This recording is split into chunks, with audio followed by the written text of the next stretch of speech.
Let's start with the most fundamental question. What is artificial intelligence, really? You've probably heard a dozen definitions. Some make AI sound like science fiction, conscious machines, robots taking over. Others make it sound like fancy statistics.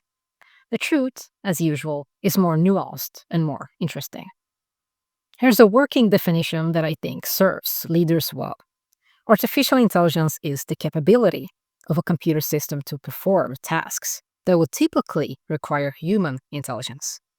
Notice that I said tasks that would typically require human intelligence, not thinking like human or being conscious. That distinction matters enormously. Now, before we go further, I want to be direct about something. Artificial intelligence is a marketing term. It always has been. The phrase was coined in 1956 by a researcher named John McCarthy, partly to attract funding for a new field of study. He chose the name strategically. It sounded impressive. It was neutral enough to avoid turf wars with other researchers. And it promised something exciting. That's marketing. Here's what the term actually covers: a collection of mathematical and computational techniques, most of which have existed for decades. Neural networks, the foundation of today's large language models, date back to 1943. The perceptron, an early learning algorithm, was built in 1957. Backpropagation, the method used to train modern neural networks, was published in 1970. Even linear regression, a technique now used in countless AI applications, was developed in 1805. So when you hear the AI is revolutionizing business, understand what's actually happening. Old mathematical techniques are finally practical because of computing power became cheap enough and data became abundant enough to run at scale. The algorithms aren't new, the scale is. Why does this matter for you? Because it changes how you evaluate AI proposals. When a vendor tells you their AI solution will transform your business, you should ask a more precise question. What is this actually automating? And how well does the automation work for my specific use case? In fact, I'd encourage you to replace AI with automation in your mind whenever you hear it. Then ask, what exactly is being automated? Who built this automation and why? Who benefits? How well does it actually work in my contexts? Who might be harmed? Who is accountable when it fails? These questions cut through the hype.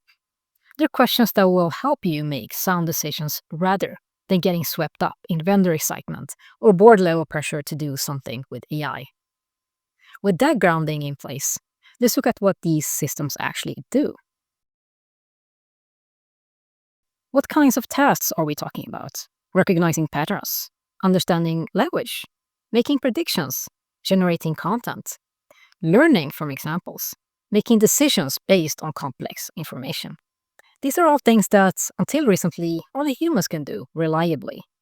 Now machines can do them too, sometimes better than us, sometimes worse, often just differently. Now here's a distinction that's critical for strategic thinking. Narrow AI versus general AI. Narrow AI, sometimes called weak AI, is designed to perform a specific task or set of related tasks. The AI that recommends your next Netflix show, narrow AI. The system that detects fraud in credit card transactions, narrow AI.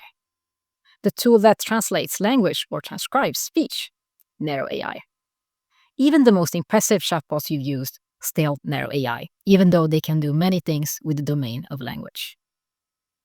General AI, sometimes called AGI, or artificial general intelligence, would be a system that can learn and perform any intellectual task a human can. It would transfer knowledge between domains, reason abstractly, and adapt to entirely new situations without specific training. Here's what you need to know as a leader. General AI does not exist today. Despite what some headlines suggest, we don't have it.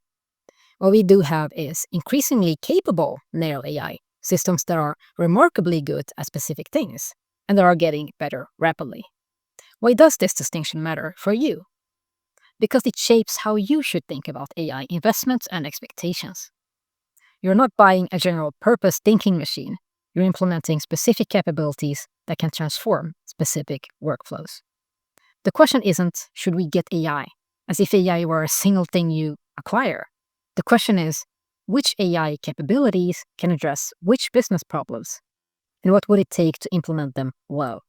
That reframing from AI as a monolithic technology to AI as a set of capabilities is the first step toward thinking about this strategically.